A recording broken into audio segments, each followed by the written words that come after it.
Thanks. New tonight, a new single-day record for COVID-19 cases in Arkansas since the pandemic began, as the state added 2,827 cases.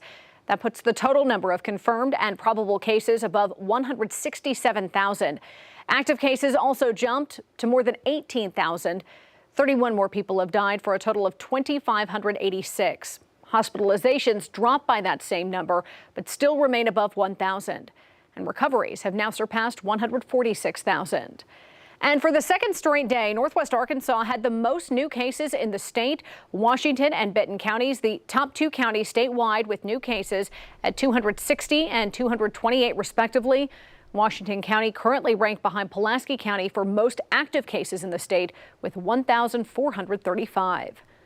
And as the state reports a record number of new cases, the positivity rate also rising. The two-week average now approaching 15% of all tests coming back positive after reporting positivity rates around 20% for the last few days.